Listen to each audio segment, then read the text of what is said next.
Shalom. Shalom. In fact, Shalom, Aha, Wa, Baraka. Peace, love, and blessings. First and foremost, all praise, honor, and glory to Yahweh, Bahashem, Yahweh Shai, Waharakadash. And double honors to all of the prophets, the elders, the apostles, and the disciples that are sincerely bringing out this 100% truth. And today, I wanted to get into part 2. We were talking about the original color of the Hebrew Israelites in the Bible.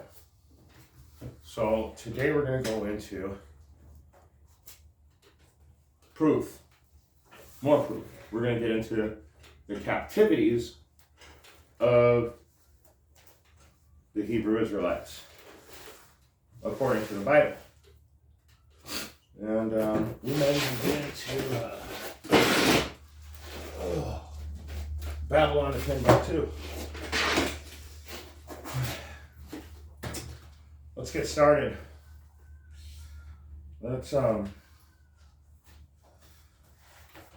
I wrote down notes. This is a class I did a long time ago, so the people that know me have probably already heard this class, so it's a refresher for you guys.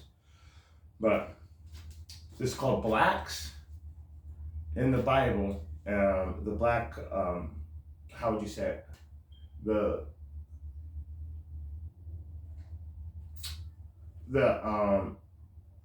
captivities according to the Bible. And so let's start with, according to the public school system, August 20th, 1619, the first slave that was out of Africa was sold on the U.S. auction block. And then we were slaves all the way until Honest Abe, Abraham Lincoln, he signed the Emancipation Proclamation in 1863, which freed the slaves, but the South still passed Jim Crow laws, which separated and segregated the Negroes from the whites, and in 1960 we had civil rights. And that's it. That's our history right there. That's our whole history, according to a European depiction. So let's go back a little bit. It said that in 1863 we were freed. I want to, just a little side note for you guys. In 1863, slavery was abolished, except for Texas and Arizona, where I live. They kept it for an extra 2 years because they wanted to get their crops out. Literally, that's what they were saying. And then, so in 1864, black codes were created. So now you got 1863, you got 1864 when they create black codes. And then they needed someone to enforce these black codes. So they took the slave patrol, which they were no longer slaves, so they couldn't use that title, and they changed it to sheriff. So if you ever look on the back of a sheriff vehicle, it'll say proudly serving since 1865. So 1863, slavery was abolished. 1864, we got Jim Crow laws and black codes. And then in 1865, they started their own new police force called sheriffs to enforce the black codes. So now that we know about all that, then we had our civil rights. Now, what about prior to the transatlantic slave trade? Where do we come from? It said they grabbed a bunch of Africans. This is a class about Israelites. And Africans are Ham is the progenitor of the dark races. Shem is the progenitor of the Negro races. Did you see that? Ham and Shem are two different people. Shem is the progenitor of the Negroes. You don't call a Hamite a nigger.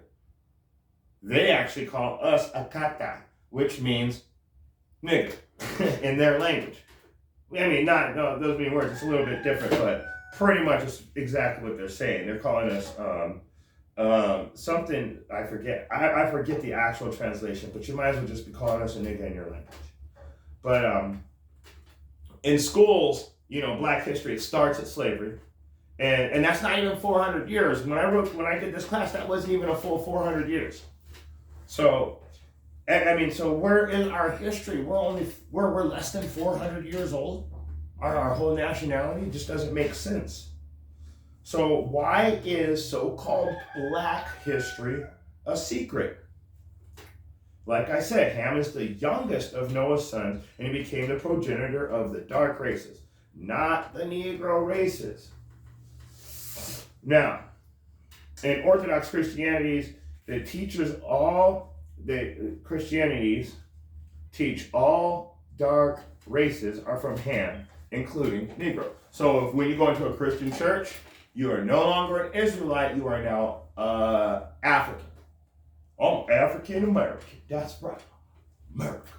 Whatever.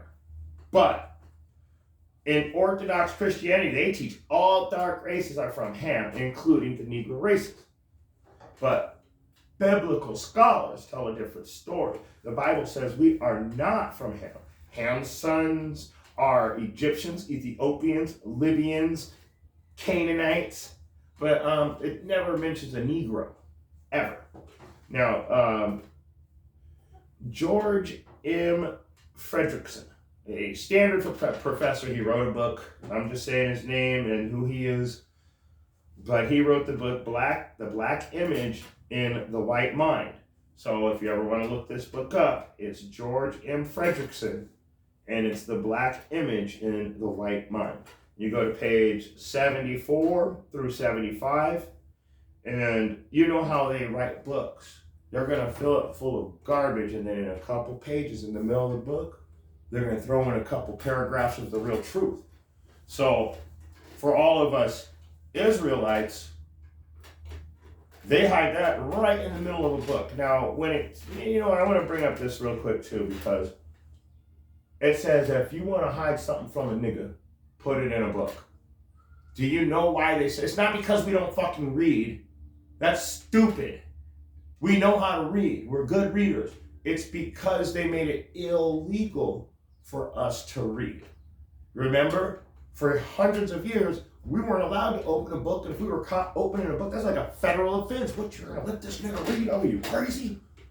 That's why they say hide something from a nigga, put it in a book, because it was illegal for us to read the books. But in this day and age, these days, we're able to read these books now. So we have to go through the whole book just to find out one page where it's talking about the Israelites, and it's going to bring out that one page of truth. So here we go right here. See, this is what I do. I read the books, and if I can't get the book, I'll just write it down word for word, what it's saying on each page. That's the only way I know I'm getting it. But here we go. So even in Babylon and Timbuktu, it's the whole book ain't about Israelites. There's just a little bit in there. You got to find it. You got to read the whole thing. And then you got to analyze it. And then you got to realize, okay, this is talking about us, but this ain't talking about us. This is going off over here. Why is everything going on? Because that's what they do. They don't want us to know who we are. That's all there is to it. So let's go back to George M. Ferguson, who hid something from us in this book called The Black Image in the White Mind. On page 74 and 75, that's where the treasures are. So let's read it. In the 1840s, Morton collaborated with George R. Gideon, an Egyptologist, who provided him mummy heads and info about the racial significance of the Egyptian tomb inscriptions. And in Crania Egyptea, published in 1844, in Crania Egyptea, it's a book also, published in 1844, Morton pointed out that both cranial and archaeological evidence showed that the Egyptians were not the Negroes. So the Egyptians their bodies, their heads, they ain't even shaped like us. The Negroes in slavery are not Africans. So wait a second, I'm saying that it doesn't line up with Egyptians, and it doesn't line up with Africans. So the people that were enslaved, that were in the slavery in Africa, and the Egyptians were two different types of people. And the Africans and the people that came here on slave ships were also two different types of people. Let's keep going.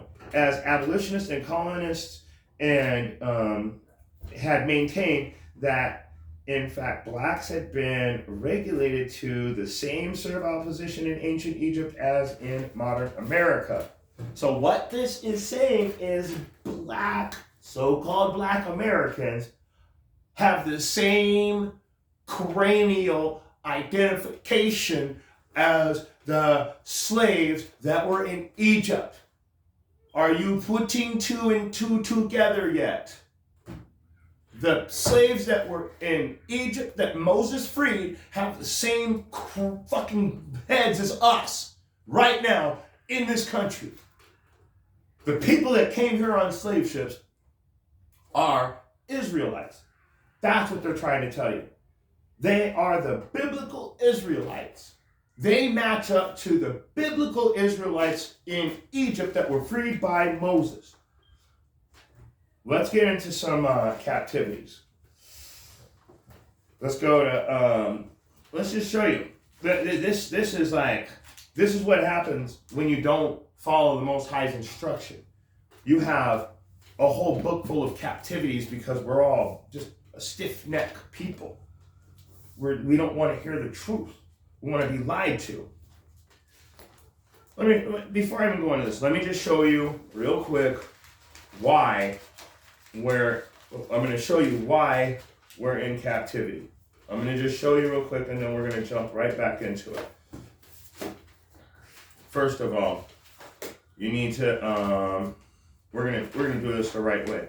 Deuteronomy 28, and this is, if you don't know this scripture by now, and you call yourself an Israelite that studies, wow. Deuteronomy 28:15. Cursed be the man that maketh, I'm sorry. That's 27. That's Deuteronomy 27. Deuteronomy 28:15. But it shall come to pass if thou wilt hearken, if thou wilt not hearken. See, I'm already getting excited. I'm like the elders out there, start getting excited. My favorite elder, yeah, he gets excited sometimes. But Salakia, Deuteronomy 28:15 again.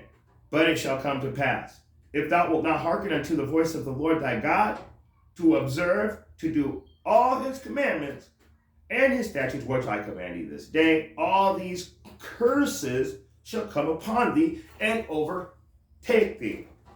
And then you jump, and then we're just gonna skip right to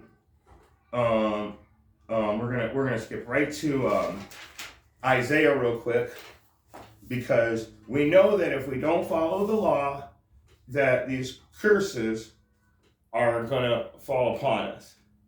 And then so everybody will tell you, oh, I love the Lord, I love the Lord, I love the Lord. But then you jump over to Isaiah 29:13, and it's wherefore the Lord said, for so much as the people draw near me with their mouth and with their lips do honor me, but have removed their heart far from me. Your heart is your mind. They don't think about the Most High. They ain't doing what he wants. They're doing what they want. And their fear towards me is taught by the precepts of men. So the Most High said if we followed his laws, he'd protect us. But if we didn't, he'd put curses on us. And what did we do? Let's jump over to Isaiah 30:9. That this is a rebellious people, lying children that will not hear the law of the Lord. Wait a second. What did it say back here in 28:15? What did it say at 28:15? It shall come to pass if thou wilt not hearken unto the voice of the Lord thy God. And you're telling me it says these are rebellious people, lying children that will not hear the law of the Lord.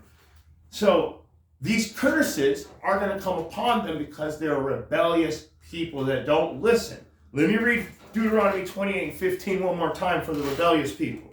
But it shall come to pass, if thou wilt not hearken unto the voice of the Lord thy God, to observe and to do all his commandments and his statutes which I command thee this day, all these curses shall come upon thee and overtake thee. Deuteronomy 28:68, and it shall come to, and the Lord shall bring thee back into Egypt again with ships, by wherefore I spake thee, thou shalt see it no more again, and there shall be sold unto your enemies for bondsmen and bondswomen, and no man shall buy you. So, there's a curse right there. Now that we know that you're going to be cursed into bondage, and you're going to be going back into Egypt, which I used to tell people that it meant Egypt. The word Egypt means bondage, but it actually means black. But it's related to the word bondage. So Exodus 20:1, and I'm just showing you this real quick, but we'll come back to it. Exodus 20:1 and 2. I am Yahweh, spake all these words, and Yahweh spake all these words, saying, I am the Lord thy God, which have brought thee out of the land of Egypt, out of the house of bondage. So, he's saying that's when he brought us out of Egypt, he brought us out of the house of bondage. He is relating the word Egypt to slavery, but the word Egypt actually means black. But I'm just letting you know, so sometimes people mess that up. Now that we know that we went to slavery on ships from being, rebellious, lying children that will not hear the law of the Lord. Now let's get into some captivities. Let's go to 2 Kings, chapter 17. We're going to start in 2 Kings 17. I'm not getting every captivity, but I'm going to get a bunch of them. Okay? That way you can see that this is a trend that we've been following as Israelites by putting ourselves in subjection by not keeping the laws. It's our fault. It's our fault. So 2 Kings 17:6. And in the 9th year of Hoshea, the king of Assyria took Samaria and carried Israel away into Assyria and placed them in Halah and in harbor by the river of Gazan and in the cities of the Medes. Okay, there's one captivity. That's the Assyrian.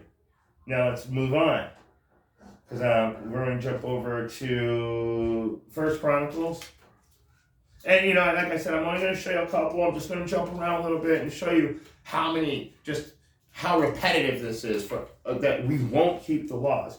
So let's go to 1 Chronicles 9 and verse 1. So all Israel were reckoned by genealogies, and behold, they were written in the book of Kings of Israel and Judah, and were carried away to Babylon for their transgressions. So what happens when what did they do? They broke the Most High's law again, and they got put back into slavery again. Okay, let's keep going. But that was the Babylonian. So we got the Assyrian, we got Babylonian. Let's go further. Let's go to the book of Ezra.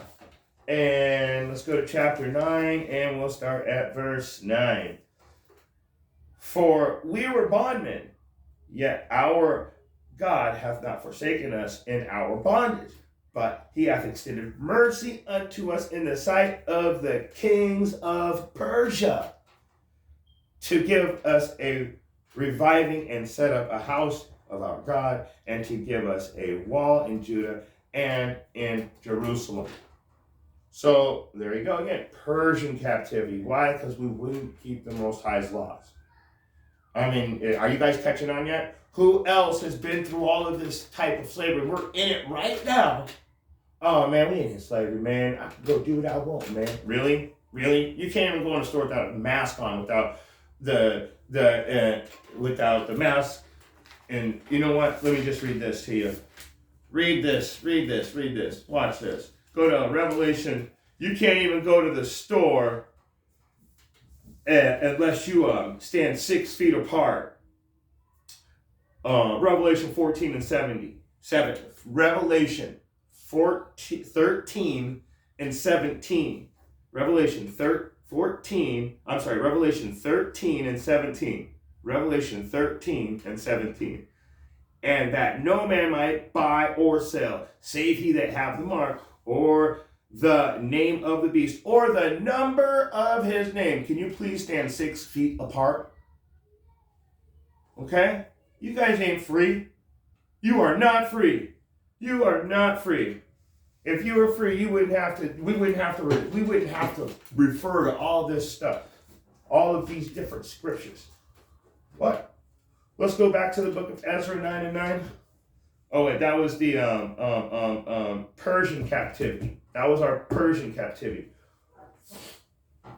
Let's go to First Maccabees. Let's go over here to the Maccabees. We're getting close now. We're getting into the Maccabees. Now we're getting into that part of the scriptures that was removed because they didn't want you to know this part of the Bible. So now you guys have been taken away from it so long that you don't even know what it is. And you will wear a yoke of iron upon thy neck until thou art destroyed. So you guys are destroyed. The destruction was taken away. All of your heritage, your customs, your values, your way of life. You do not know who you are. Even when you say, I'm an Israelite. Oh yeah? What's your culture like? What do? Oh, I put fringes on. No, you don't. No. I mean, what's the culture? The culture is the law. When I used to ride skateboards, it was about a lifestyle, man. It's not just skateboarding, man. It's a way of life. That's what an Israelite is. It's not just hearing the scripture and knowing you're an Israelite. It's a way of life.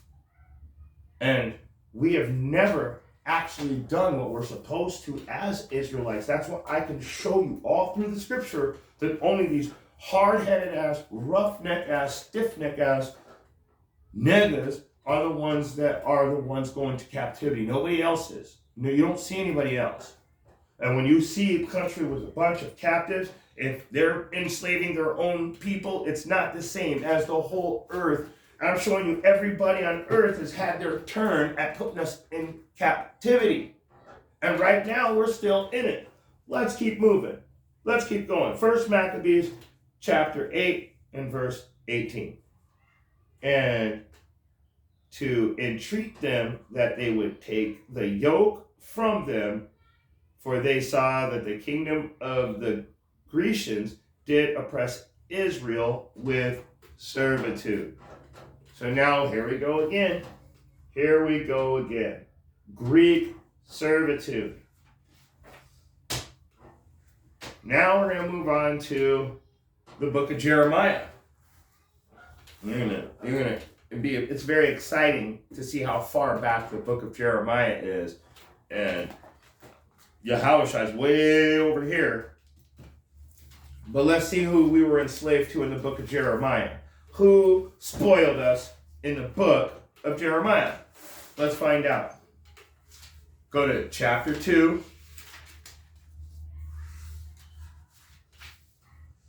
And we're going to start at verse 14. And is Israel a servant? Is he a homeborn slave? Why is he spoiled? Is Israel a servant, a homeborn slave? Why is he spoiled? Why are we always in captivity? Why are we always slaves? Does anybody know? I mean, that's what this whole class is about, really, is why we're in captivity. Why are we slaves? Well, let me go back to Deuteronomy 28 and 15 again. It's like my back's starting to get tired because I keep saying the same things over and over. It's really repetitious. But Deuteronomy 28 and 15 again, because it says right here in Jeremiah 2 and 14, is Israel a servant? Is he a homeborn slave? Why is he spoiled? Why is he being robbed?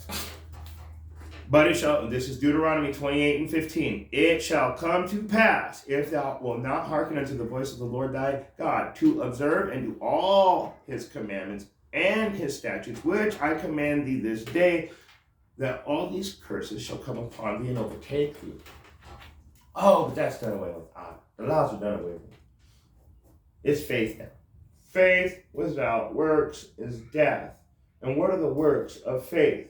If you want to be like Yahushua, you're going to keep the laws. He was showing you that the laws weren't grievous, that they're easy to keep, and that you should do it with joyfulness and gladness in your heart.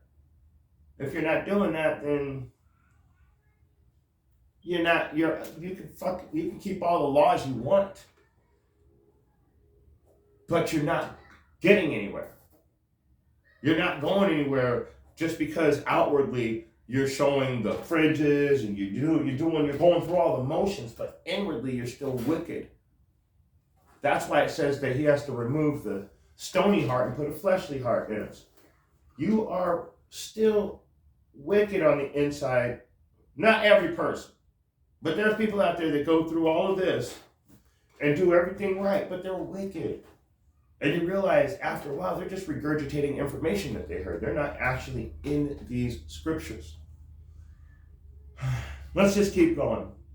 We know why we're a homeborn slave, because we won't hearken unto the laws. So let's jump over to the book of Luke, because we need to get into, now once you start getting into the book of Luke, you know who's going to be the slave master now. And if you don't, this is over here. This might as well be getting close to real time. That's what I think when I think about the book of Luke. We're getting into that real time, because Luke 21, I was going the wrong way, I thought I said 2. Luke 21 and 24, it says, and this is Yahushua speaking, and they shall fall by the edge of the sword, and shall be laid away captive into all nations, and Jerusalem shall be trodden down by the Gentiles until the times of the Gentiles be fulfilled. So it's saying that we're going to get destroyed by these Gentiles.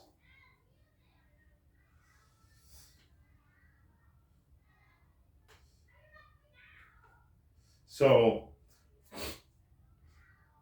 and this means when the Israelites, this is, am I in Luke? Yeah, Luke. Yeah, so this is talking about and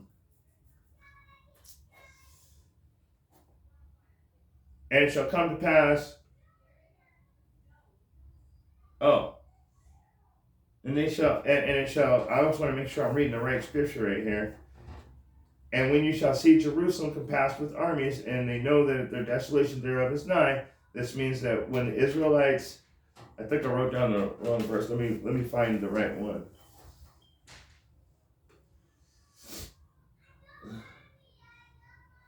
I don't. No.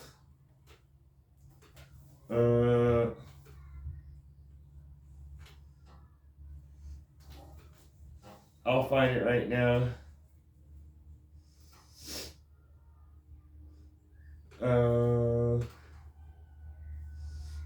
I'm just looking for one specific thing that said I know the.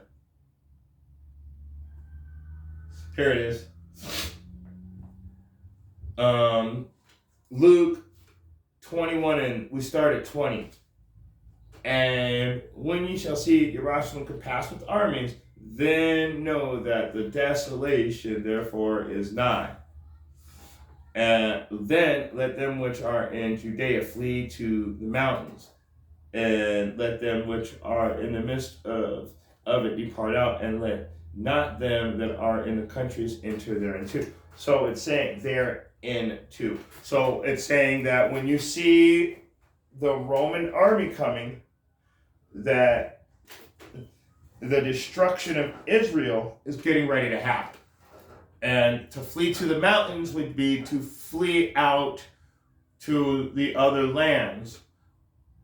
And at that time, we definitely ran right into Africa as the closest place to go.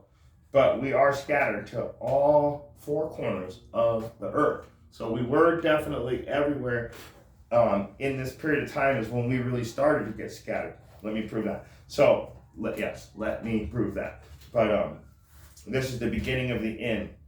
So go to Luke, well, we already read it. So we know that the mountains and the lands, and it really, the first place we did travel to was, we went right back over to Africa where we felt safe. And from there, let's find out. Let's go to Dr. Rudolph Windsor. We're finally going to get into Babylon and Timbuktu. And I even wrote down what they said because I didn't have the book yet. So I wrote everything down word for word for the Babylon and Timbuktu. But I actually was finally able to get the book. So let's go to page 84. And it says, and it is the second paragraph down on page 84. And it's the 3 paragraphs in the middle, literally the 3 paragraphs right in the middle of the book. This is what I'm talking about. Even Windsor over here, he's actually a so-called black man, and he's still hiding information too. So let's get back to it. Page 84, the 3 paragraphs in the middle. In the year 65 BC, the Roman armies under General Pompey captured Jerusalem. In 70 AD, let's just stop right there for a second, because the Amalekites will say right here in 70 AD is when Deuteronomy, and this is a complete lie. This is why I'm going to show you right now. This is a complete lie. This is the one. And this is us anyway. This is our people being captives by who? Romans. So, Deuteronomy 28 and 68. And the Lord shall bring thee back into Egypt again with ships. So, they're trying to say that when you got the Khazars and the Amalekites, those are the people that are so-called Jewish. They say this is fulfilling the Deuteronomy 28 and 68 prophecy. If it is, it's still us. Have you ever seen the cranial exams of these people?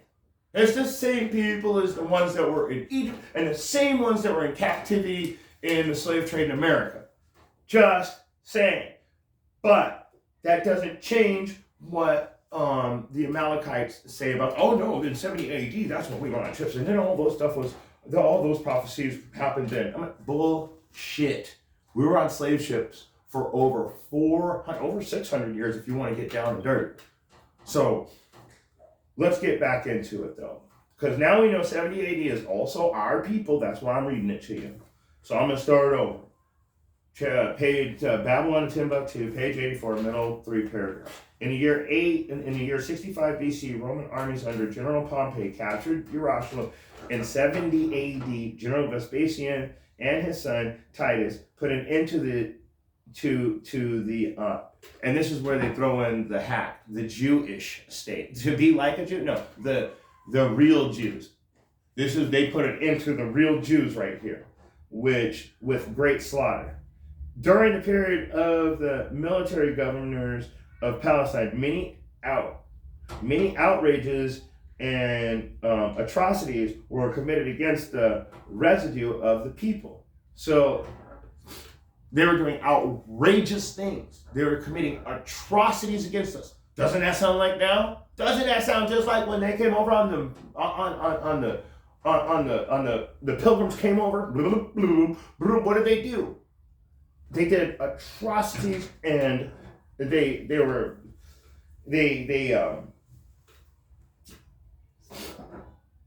committed great slaughter against our people. They did outrageous things against our people, just like in 70 AD. Nothing's changed. There is nothing new under the sun. Let me keep going. During the period from Pompey to Julius, it has been estimated that over 1 million real Jews fled into Africa, fleeing from Roman persecution and slavery. Now, I got a question for you. If the people in so-called Israel right now are all, Caucasian. We know that. They kicked all the black people out. They said we're not even allowed to be in that country at all. But how could you guys flee into Africa and be safe? The slave markets were full of black Jews as slaves. The slave markets were full of black Jews. So, you're fleeing into Africa from Roman persecution and slavery, and the slave markets, what are they full of? Black people. Who's fleeing from the Romans? Black people. What is this class about? The real color of the Israelites according to the Bible. This is part 2, the captivities. Let's keep going. And the Lord shall scatter you among all people from one end of the earth unto the other, and thou shalt serve other gods, which neither thou nor thy fathers have known, even wood and stone. Deuteronomy 28 and 64. Let's get it. I mean, that was in the book. I forgot that they actually put a couple verses in here. Deuteronomy 28 and 64. To make sure, I want to make sure it's King James, and they shall scatter you among the people from the, and let's read it again, though. And the Lord shall scatter thee among all people from one end of the earth unto the other. That's what I've been telling you from the beginning. We've been scattered to the four corners of the earth. We are everywhere. And there thou shalt serve other gods, which neither we nor our fathers have known. Even, indeed. The word even is a old English word that means indeed. It isolates and down to one thing. Indeed, wood and stone. So what were we what were we doing? We were worshiping gods that no one knew. Indeed, one's out of wood and one's out of stone. Now, what God would you worship that would take on the metaphor of wood? Well, let's say white Caucasian Jesus and his white Caucasian Jesus cross is made out of wood. Okay? And what do you guys be licking on where everybody's walking around in circles with the Muslims in Mecca or wherever it's at, licking on a stone?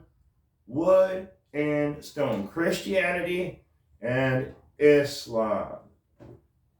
Where in the hell do these people come from? That's what it's talking about. This prophecy and all the residue of the prophecies contained in Deuteronomy 28, 15 through 68 befell the black Jews after they destroyed the laws of Yahweh. Many nations transported the Jews into slavery, and the sons of Israel transmigrated to every continent. Did you see that? We stopped keeping the laws. The Most High whooped our asses all the way to the four corners of the universe, pretty much. Let's keep going. Let's keep going.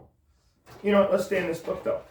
Let's flip the page. We're going to go back into Babylon Timbuktu, page 86. And it's the very top on page 86, that top paragraph. Coming into the second sentence, I guess you could start.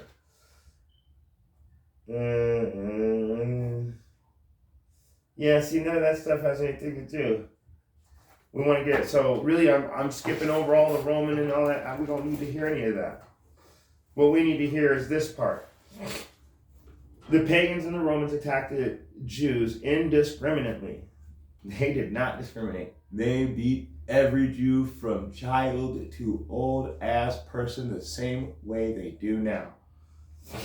Both the soldiers and the uninvolved peaceful population. So not only the we're gonna say Israelite soldiers that were Jews, but the peaceful population of Israelites that were Jews without mercy. That no mercy on them. Where does that sound like? Doesn't that starting to get a little bit closer to home, right? As a result of this merciless attack, many Jews fled into those parts of northwest Africa known as Tanzania, Algeria, Morocco, and Mauritania. And many other Jews fled into areas where Rome did not have any jurisdiction. This was the region of the south, the Sahara Desert, and the Sudan. Grazel says, such is the explanation of how the Sahara Desert first acquired Jews in their tribe, they have such I hate saying the word Jewish because we're not like the Jews. We are the Jews. So Yaqub tribes toughened by a fighting tradition and possessed of physical characteristics, black, which it is said still make them approximate very close to the original Jew population of Palestine.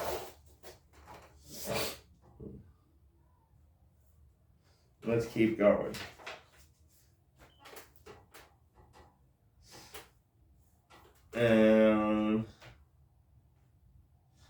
Now, of course, we know the Romans wanted to put all the Israelites to death, so to get any peace, they had to migrate south to Africa. Let's see what this is. Okay, this is Dr. Joseph J. Williams, Hebrewism of West Africa, and this is page 227. Like they said, man, study to show thyself approved.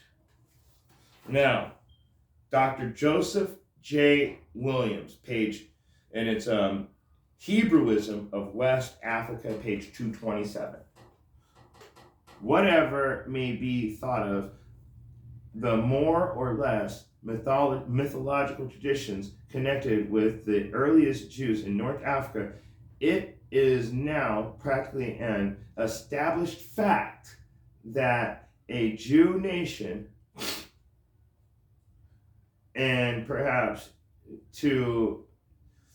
in origin, long held sway south of the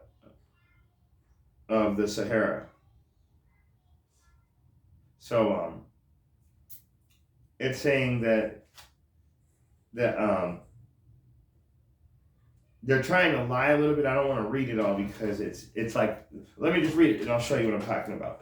It says it is now practically and an established fact that the Jewish nation, Jewish at least in faith. Why would they say that when we're the real Jews? And perhaps in origin, maybe, long held sway out South Africa of the Sahara. So they're saying they might actually be real Jews, but we don't know. They don't want to tell you the truth all the way because if they do, then they're actually, they know what's up. They know what's going on. They know they can't tell the truth. If they do, they just can't. It's not in their spirit. I can't see a heathen coming in trying to show us who we are unless he's one of us. Okay. Mark Aron Ehrlich,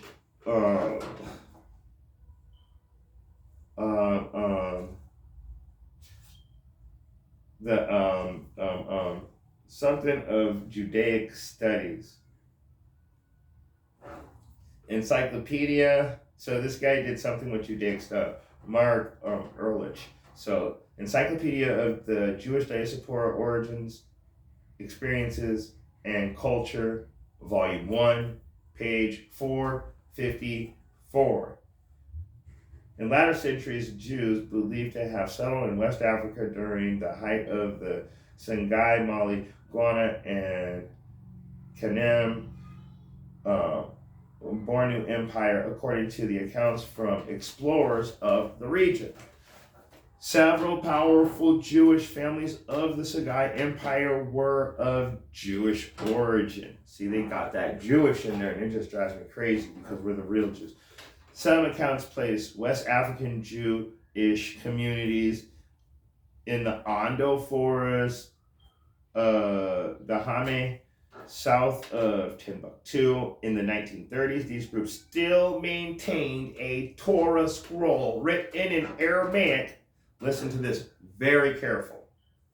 That had been burned into parchment with a hot iron instead of ink, so it could not be changed by Europeans. Let me read that again. Let me read that again for you guys. So these so-called could be possibly Jewish people, in the 1930s, these groups still maintained a Torah, the first 5 books of the scriptures. A scroll, in fact. A scroll is the roll, written in Aramaic, that had been burned. They had to burn it in there into parchment with a hot iron instead of ink, so it could not be changed by Europeans. They literally had to burn it down there so they would do, what do they call it? Iconoclasm, replacement theology? Well, they weren't letting that happen over there, were they? Nope. So let's keep going. Let's go back to Babylon and Timbuktu, page 90. It's the this second paragraph down on page 90. And let's read what that has to say. The black Jews had an advantage over African tribes. They carried their culture, history, laws, written records with them. This assured them a constant precedent for the development of a higher social organization. Because of the stability of the black Jewish culture, the Jews were not absorbed into the Autochthonous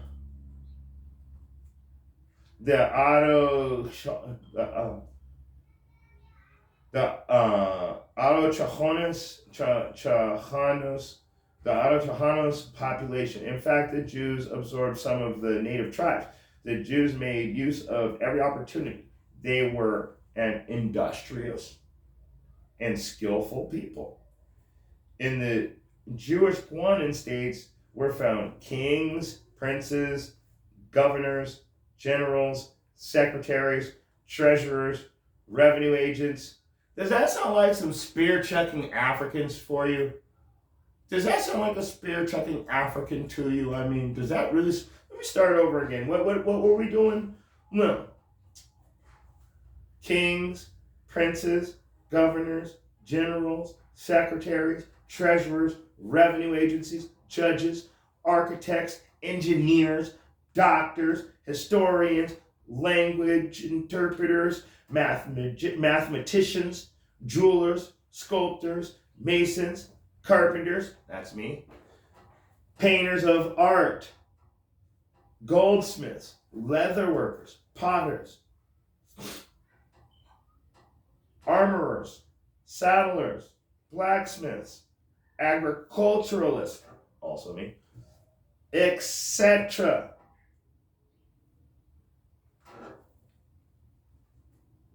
Etc. There's more. But they didn't want to write a whole book on all the things that we were doing. So, let's go back to the Encyclopedia of the Jewish Diaspora Origins, Experiences, and Culture, Volume 1, page 454. The decline of the Jewish communities of West Africa, Mongo, most likely began with the influx of Arab, here comes your Muslims, Arab inductors. How did we begin to fall apart? Arab inductor. What is an inductor? They would come and take you. Let me finish. They'll come and take you. Watch.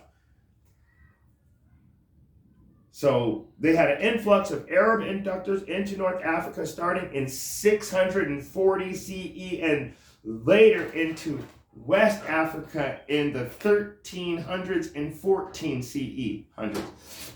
After the 7th century, Muhammad and his band of thugs, not apostles, not prophets, not disciples, not elders, thugs, came down from there to the West African coast and forced into Islam by sword, and that was the decline of the communities. So what did they do? They would come down and force you to worship the Quran. They would worship their false god, Allah. And Allah was the greatest deceiver. Allah was the greatest deceiver. Which is crazy. Their power was the greatest deceiver. Yahweh. That means he is, or he exists. Deceiver in our book means, the word deceiver literally means devil. He was the greatest devil. Let's finish. So they forced, Islam's forced by sword, they forced the Israelites into Islam, into their religion by the sword. And that was the decline of the communities. Let's get some scriptures.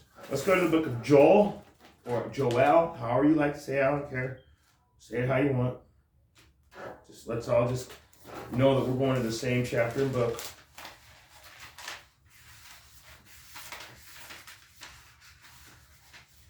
If I can find it.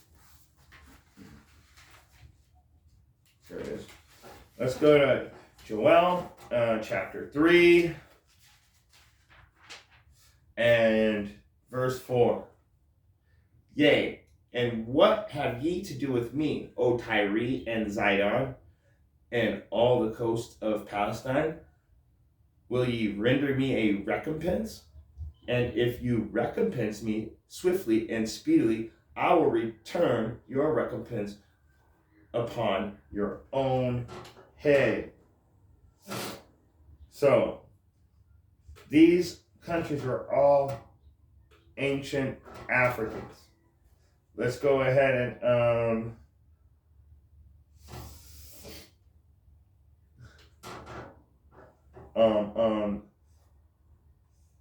I will return your recompense. I'll repay you. Whatever you do to me, I'm going to pay you right to your head. Let's go to verse 5.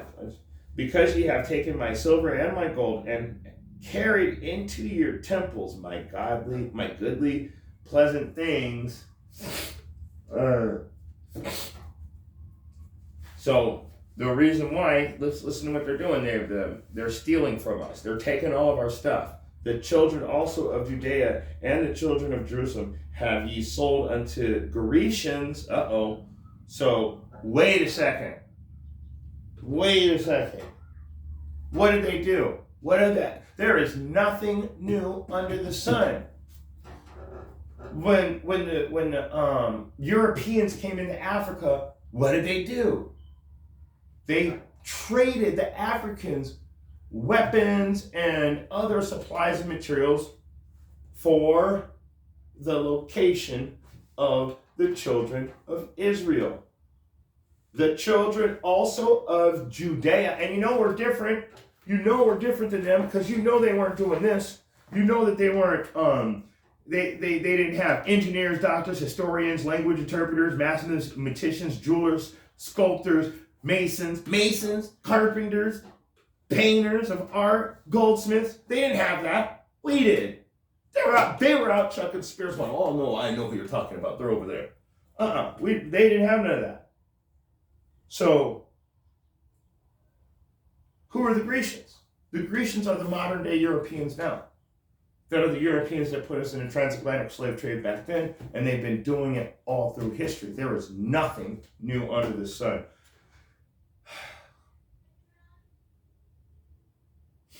Let's read it again. Because you have taken my silver and my gold and have carried into your temples my goodly pleasant things, the silver and gold, northern and southern kingdom, if you want to call it that. How do we know? The children of Judea and the children of Jerusalem have ye sold into the Grecians. Come on, man. It's telling you that ye might remove them far from their borders. We're getting scattered to the four corners of the earth. We should have went, and you know what? I want to show you guys something. Let's go to the book of Deuteronomy, because we never get into this because we never kept the laws. But let me show you what happens. Listen to this, because you never hear about this. Deuteronomy chapter 28 and verse 1 and 2. And it shall come to pass, if thou shalt hearken diligently unto the voice of the Lord thy God, and to observe and do all his commandments, which I command thee this day, that the Lord thy God will set thee on high above all nations of the earth. And all these blessings shall come on thee and overtake thee, and if thou shalt hearken unto the voice of the Lord thy God. And then it goes into all these blessings.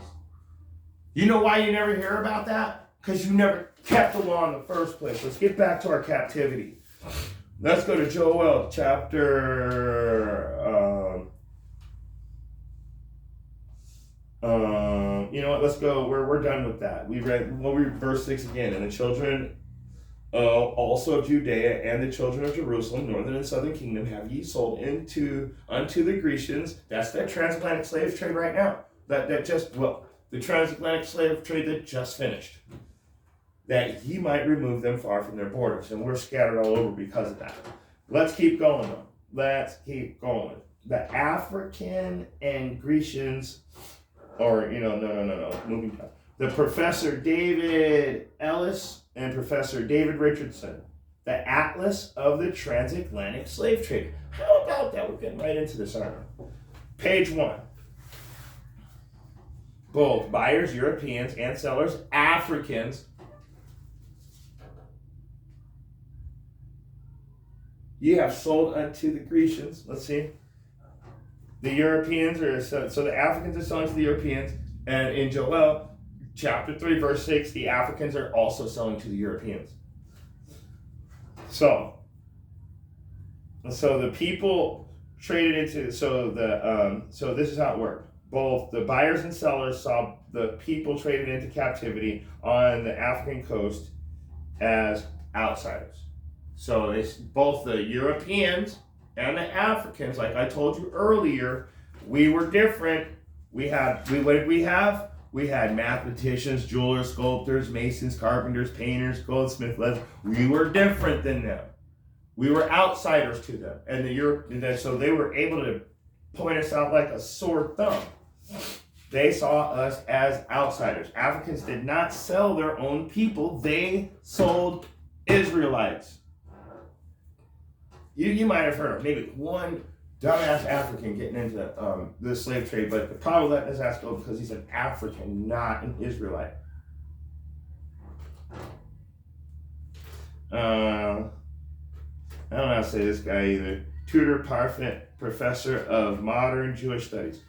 Black Jews in Africa and the Americas, page 111. There are both oral and written explanations that trace the origin of the Igbo, and most tantalizing is an association of the Igbo to the Hebrew race. This assumption is based on the fact that Igbo culture has many similar traditional customs like that of the Jews.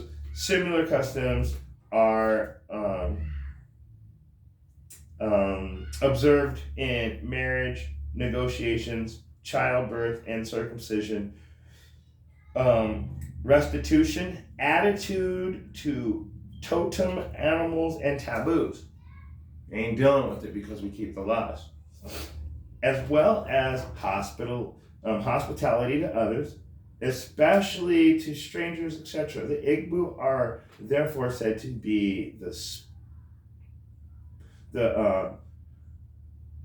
split and lost group of Israelites. And this is funny because this is a total lie. Nobody left Moses, so they would have died. But what they're saying is that this is where they lie again. This is how they throw the confusion. They bring out all that truth. Now listen to this. This is the Israelites that refused to wander further east with Moses, but preferred going down south. Really? It just told you back there that to flee into the mountains. And all of this other history showing that we did that. Now this book's going to come in and say, oh yeah, that's the 13th tribe and they went over there a long time ago. It had nothing to do with the people that fled into Africa.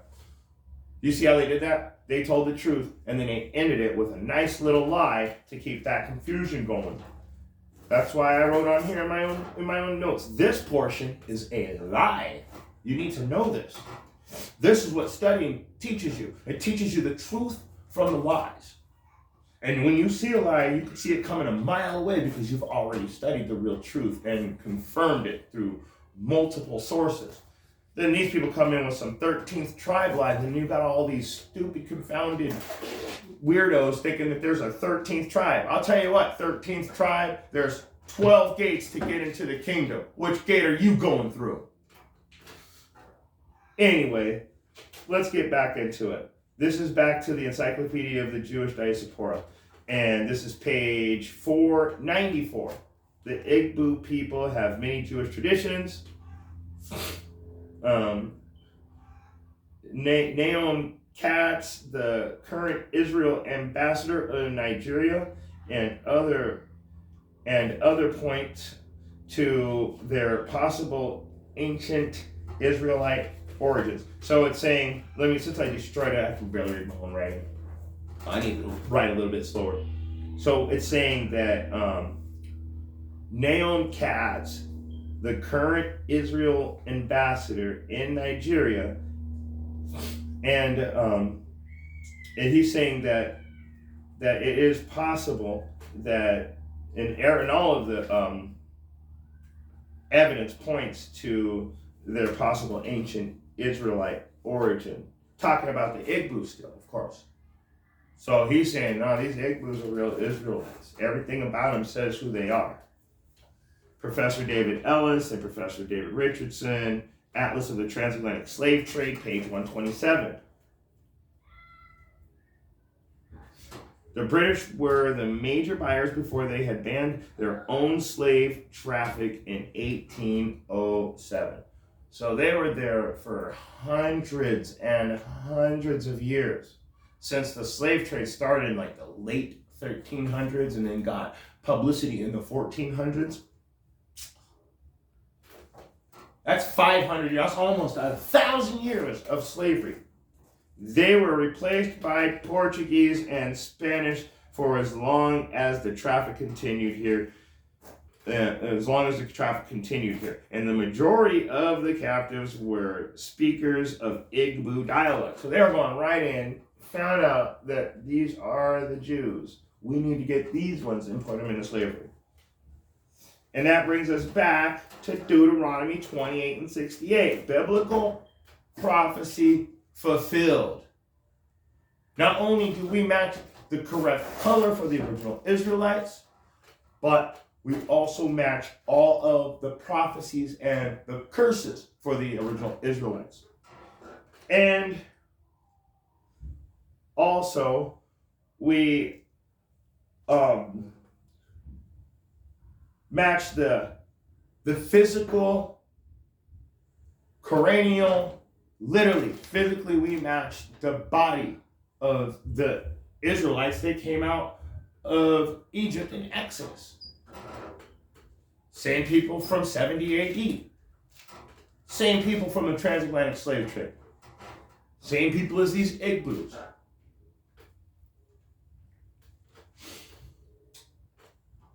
This is why you don't hear about Black history prior to 1611.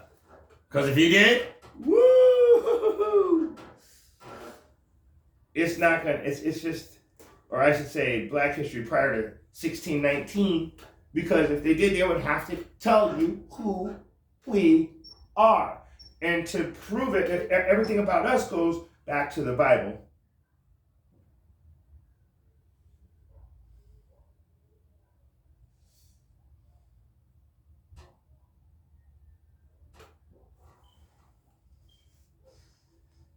Okay, let's go to Jeremiah.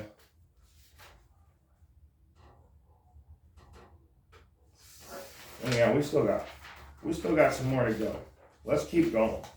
I'm just gonna do this whole class. I hope my phone doesn't die. Let's go to the book of Jeremiah, chapter 16. And verse 10. And it shall come to pass, when thou shalt show this people all these words, and they shall say unto thee, wherefore hath the Lord pronounced all this great evil against us? Or what is our iniquity? Or what is our sin that we have committed against the Lord our God? And so,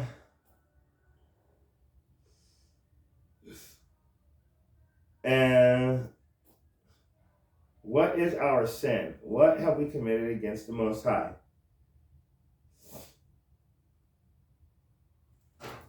Let's keep going.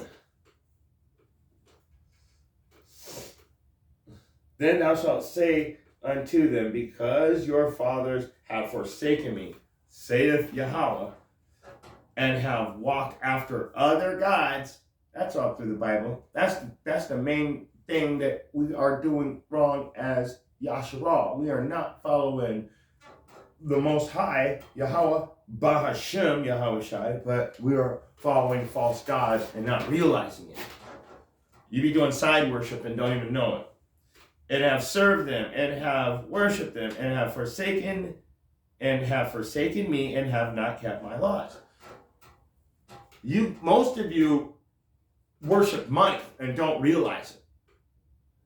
Until they do something to try and take that money from you, you're not going to realize that that's your true form of worship. But you're showing up here for this, but this isn't really for you if you worship money. Over here we worship Yahweh, Bahashem Yahweh Shai. And what does it say? You have walked after other gods. You have walked after mammon for the most part. You want money and women.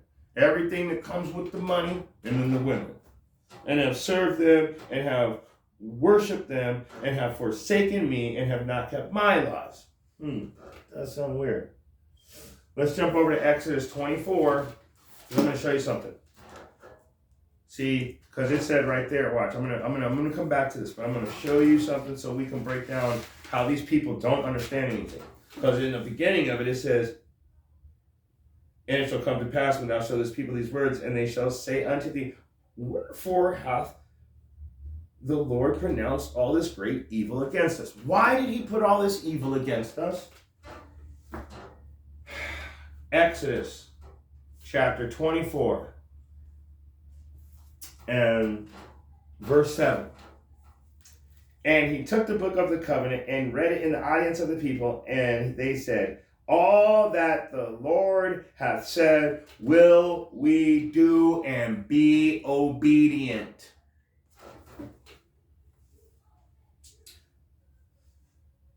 And it says right here, wherefore hath the Lord pronounced all this great evil against us? We just don't understand.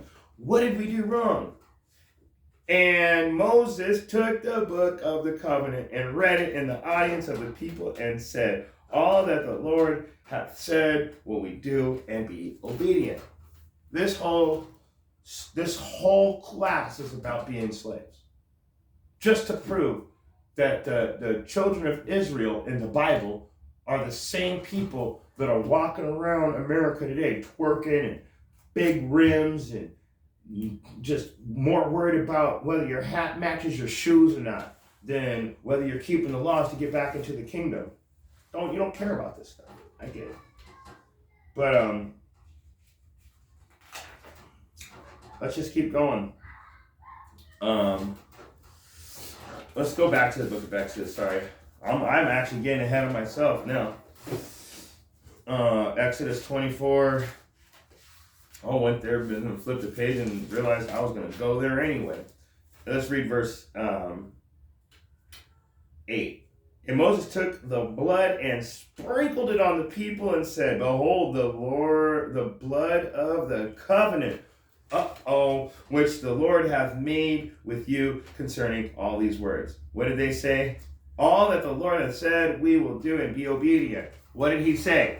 He said 613 commandments. The Most High spoke the first 10, and then the children of Israel begged Moses to ask the Most High to not ever speak another word to them again, and that Moses should finish saying all of the commandments. And the Most High said, you have spoke well, because you will surely die. You guys will surely die if I keep talking to you. So it's not because, so there wasn't 10 commandments. Those 10 commandments were important, but there's 613, and we weren't willing as Israelites to hear them from our Father, because it was so powerful that it was literally, again, people were dropping dead. That's all there is to it. So they didn't want that. They were scared. I'd be scared too. I'd probably be saying, oh man, I didn't know it was going to sound like that. No, I don't know. And believe me, we were there. We're all sent back. So we were there. Does anybody remember what it sounds like? Were you a little kid or were you one of them stiff-necked adults that didn't get to go into the promised land? Let's read it again. And Moses took the blood and sprinkled it on the people and said, behold, the blood of the covenant which the Lord hath made with you concerning all these words. And what did they say? They said, all that the Lord hath said we will do and be obedient. And then way over here, let's go back to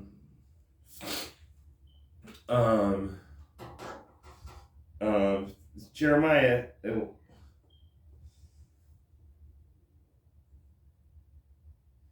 Where was it? Jeremiah 16 and 10. That's what it was. 16 and 10. And it shall come to pass when thou shalt show this people all these words, and they shall say unto thee, wherefore hath the Lord pronounced all this great evil against us? But it's showing you right here in Exodus,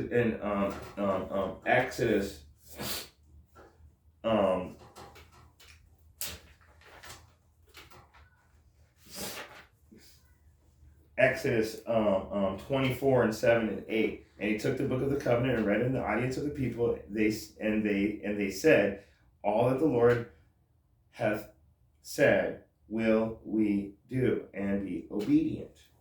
But look at all this. See what happened in all this time? They forgot that they were going to be obedient. They forgot that they made a promise to the Most High.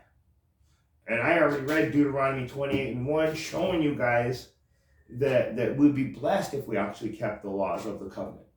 So that blood that got sprinkled on us, that was for a blessing, not for a curse. But the Most High knew that we weren't going to keep these laws, so he had to add them curses in, because he knew that we were stiff-necked people that were not hearers of the truth. We wanted to be lied to. In fact, let's go back to that again too. Let's read verse Isaiah 30 and 10. These lying, rebellious people, what they say to the seers? That would be the prophets, to see not. Or the seers were actually visionaries back then, and also prophets. So the seers could literally see actual visions and tell you what's going on. They're telling them, don't see any more visions. So a seer was actually a visionary. And the prophets could prophesy, just like a visionary could see. And the prophets will tell you what's going to happen before it's going to happen. The visionary is going to see what's going to happen before it happens. So they're saying to the seers, see not. And to the prophets, prophesy not unto us right things, speak unto us smooth things, prophesy deceits. That's why that's why we don't ever hear about Deuteronomy 28:1, because you don't want to hear the truth. You hate the truth. So you don't get that blessing. I am going to read it to you again. Deuteronomy 28 and 15, that's what you get. You get Deuteronomy 28 and 15. You don't get 28 and 1. You get 28 and 15. And what does 28 and 15 say? But it shall come, you know what? Yeah, I'm going to read, you know what? We already read 28 and 15. I'm going to read another one to you, a little bit more in depth. I'm going to read 28 and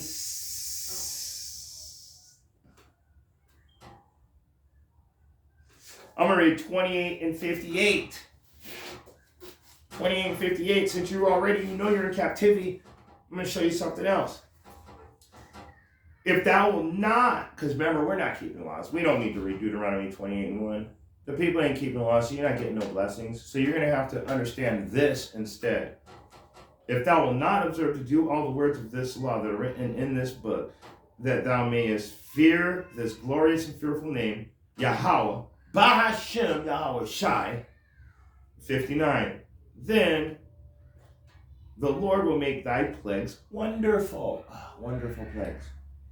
And the plagues of thy seed, even great plagues, indeed great plagues, and of long continuance, and sore sickness, and of long continuance. Verse 60. Moreover, he will bring upon thee all the diseases of Egypt, which thou wast afraid of, and they shall cleave unto thee. 61. Also, every sickness and every plague which is not written in the book of this law, them will the Lord bring upon thee, until thou be destroyed.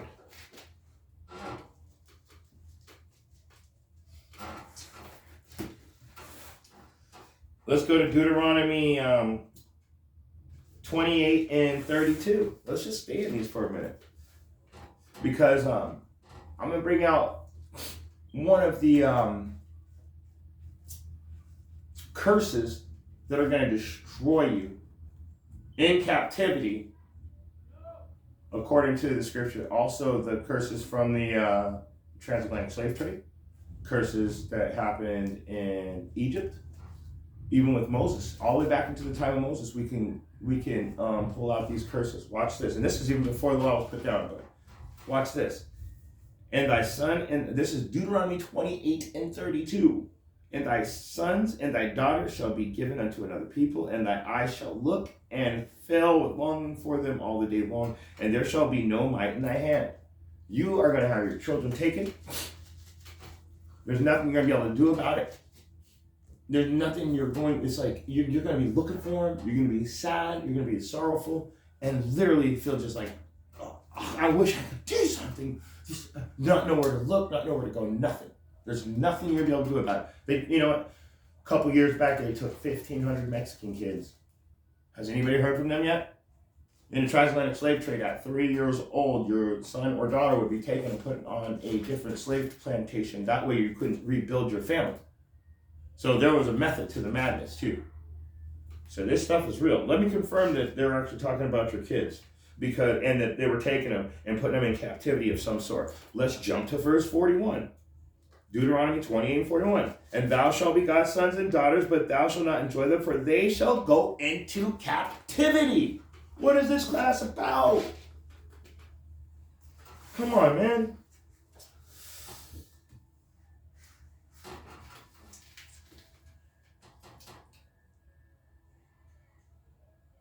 In fact, let's get a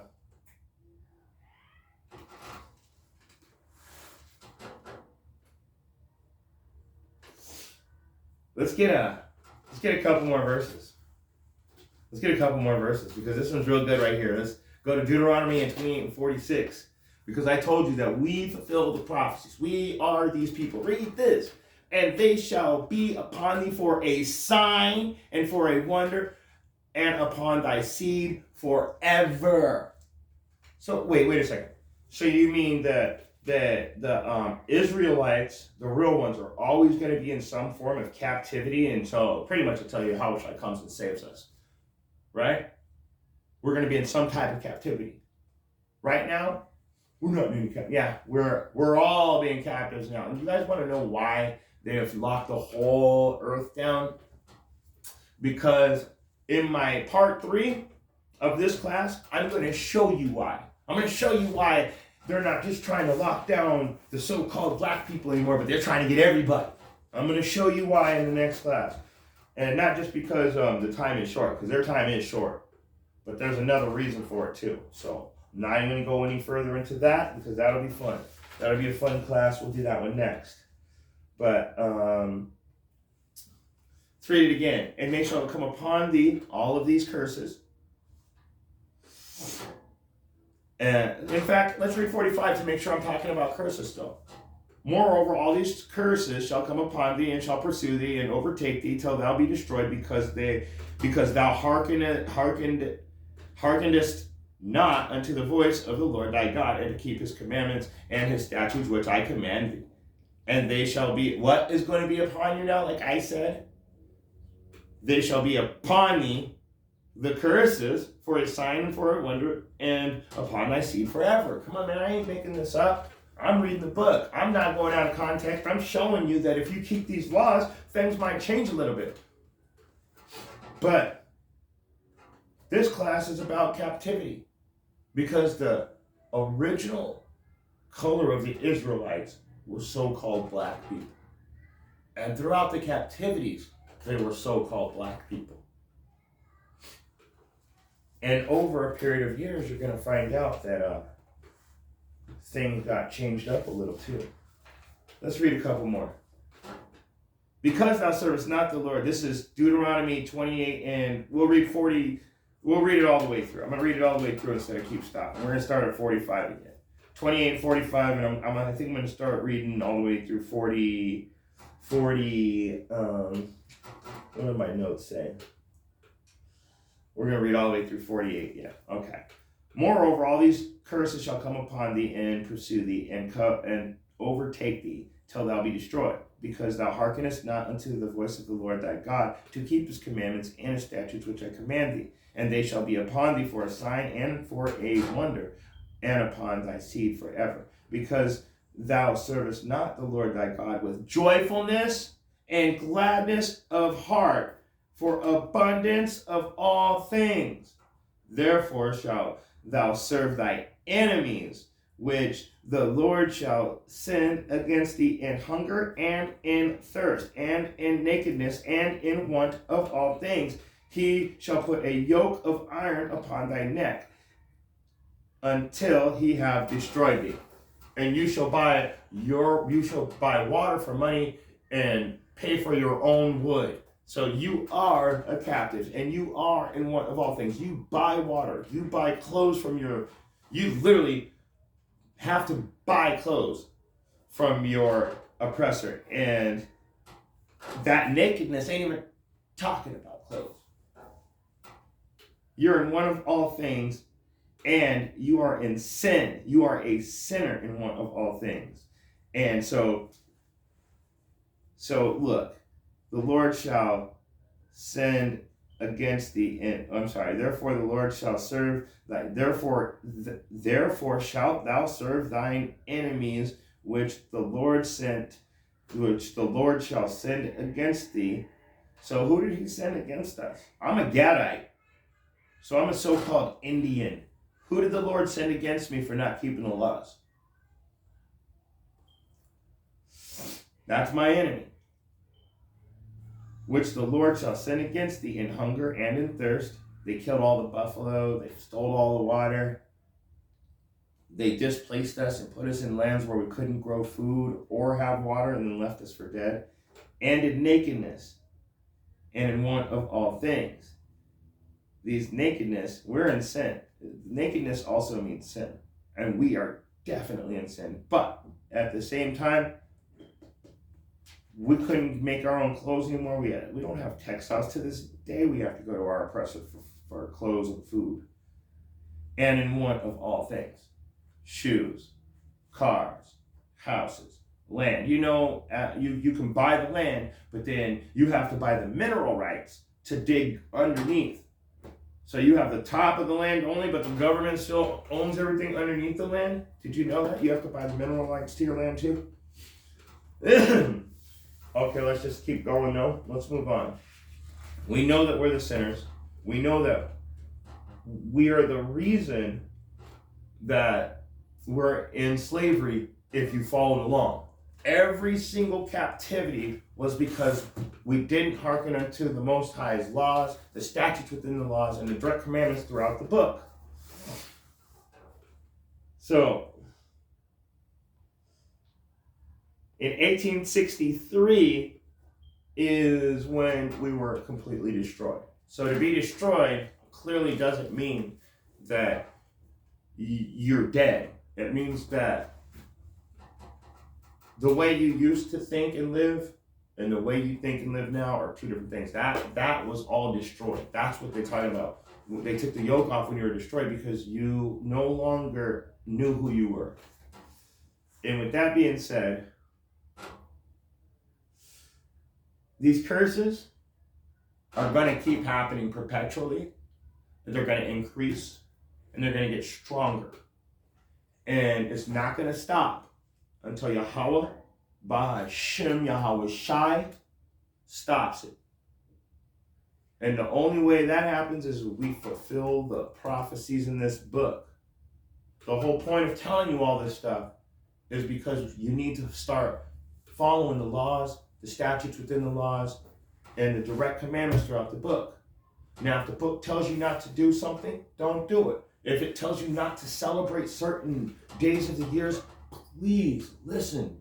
Because if you don't, in the end, you're not going to be with us. That's all there is to it. And if you got eyes to see and ears to hear, I hope you were able to get something out of this lesson. Next, we're going to bring out part 3. I've done this class before too, but I have to bring it out again with this class because it's called Confusion of Face. Because we're talking about the original colors of the Israelites, and I told you during this class that that nowadays that they're trying to put everybody in captivity. So we got to figure out why, and I'm going to show you in the next class. So with that being said, Shalom, and have a great Shabbat.